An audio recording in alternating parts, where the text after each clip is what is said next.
Hi, I'm a spiritual psychic and have been a student and teacher of A Course in Miracles for 30 years. Today I'm going to teach you how to tap into accessing your angels and spiritual guides through activating clairaudience. It's always important to make it fun. Fun helps you relax, and when you relax, your psychic senses turn on. So make it fun and pretend that you can see and hear from your angels and spiritual guides, and you will be really surprised what happens. If you pretend that you can hear from them, if you make it fun, the messages as you relax can come pouring in. Relaxing and having fun turns on your inner knowing. And remember, A Course in Miracles, which is my favorite metaphysical teaching, talks about in their section on psychic powers that when activating your psychic capabilities, you actually are just removing limitations that you placed upon your own mind.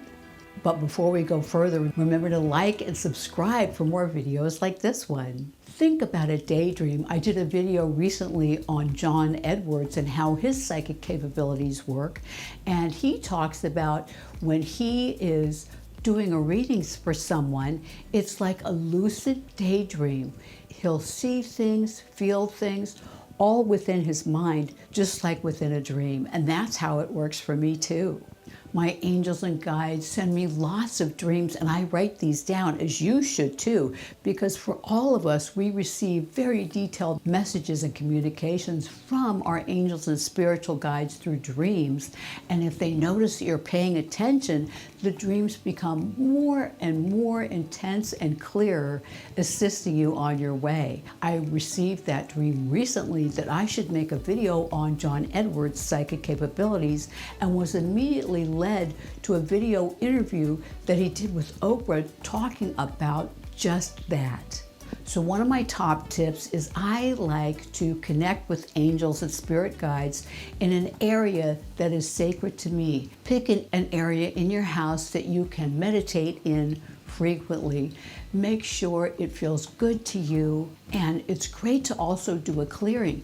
You could do a clearing by sitting and imagining a white light filling the area and cleansing it. Or I often like to do a cleansing the American Indian way and light some sage, and with a feather send that sage scent throughout the area, and it definitely cleanses that energy. I found sage kits on Amazon, which are inexpensive and actually really good.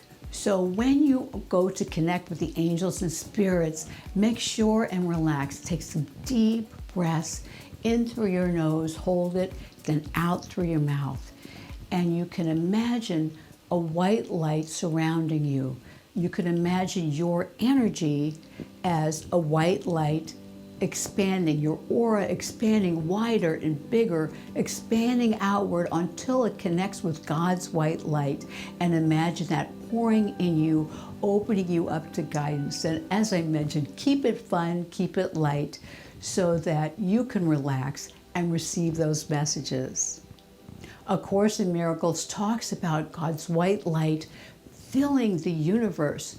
So when you feel that white light, when you sense that white light, it transforms you, and it will lift your energy where you connect even better with your angels and spirit guides. Think about that happy dream. The angels and your spirit guides can absolutely bring you the happy dream that's talked about in A Course in Miracles. It talks about this is all really a dream because we can't be separate from God, and we can turn this into a happy dream when we sit and ask for guidance or listen to the guidance that's already coming to us every day, because our spirit guides and angels can see the future that we have no clue about, because in reality, time is like a hologram. It's happening all now. So another tip to relaxing, connecting with your spiritual guides and angels is to play music that soothes you and helps you relax. I love classical music. I love yoga music. There's wonderful meditation music. I also do meditations on my channel where I use Tibetan gongs that I find are healing and naturally lift your vibration and elevation. And the higher you can lift your vibration, the better you connect with those guides. One of my favorite ways interacting with angels and spirit guides is doing a meditation on a celestial meeting with them. I imagine a dark evening where stars are all sparkling in the sky and there is a long table glowing with white light, and I walk out there and imagine myself meeting with them, sitting at the table with them, and at that table I have seated Jesus Christ, who's one of my main teachers, also the Archangel Gabriel for communication, Raphael for healing, and Michael for his courage. I always love imagining putting on his silver vest for protection. And at that table, I also see deceased relatives. I see my parents, whom I love and miss dearly, and grandparents on both sides, as well as one of my favorite spiritual teachers is Matthew, the disciple from Jesus Christ's time. Yes, he was a tax collector, and he learned to love. He learned about peace and joy, and he has taken me spiritually to visit Jesus during the time when he walked the earth. And it was very moving to listen to Jesus speak to the masses, to watch him perform miracles. And you can do that too when you meditate and experience your angels and guides. It's funny because sometimes I've asked the angels to speak up because sometimes I have a little bit of a tough time hearing their telepathic communication. And so Michael ended up tongue-in-cheek calling himself Brutus. Makes me think about from the Popeye cartoons where he stokes up his communication and I can hear it clearly. It's very cute and I like that it's all communicated and fun. So when I'm meeting with them, I allow the energy to flow. I feel their energy flowing through them and I ask them for guidance. I will ask them which one would like to speak up and guide me that day, and I listen specifically to that guidance. And when I'm done, I write it down. And again, it's really fantastic what you can learn during those meditative spiritual meetings. We can also ask them to help us with our specific needs. It can be related to health, to work, to money, to beauty, advice about our weight, advice about our relationships. Don't be shy, ask. They're here to help you. And there are scores of angels around us all the time just waiting for our bidding. They're waiting for us to ask. They can't help us unless we ask for their assistance.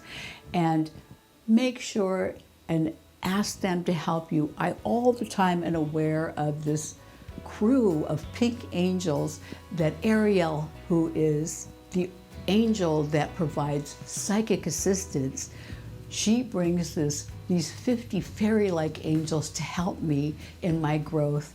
And it's such a wonderful, sparkly pink energy. You'll be amazed after one of these sessions that you'll find that the synchronicities start to flow.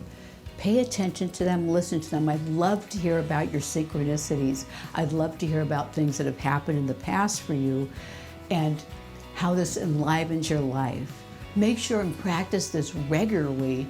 Practice your clairaudience, hearing what they have to tell you telepathically, and you'll be amazed how you keep getting better and better at it. Like I said with John Edwards, the psychic medium, it can be like a lucid dream, and as you practice it, it gets clearer and clearer.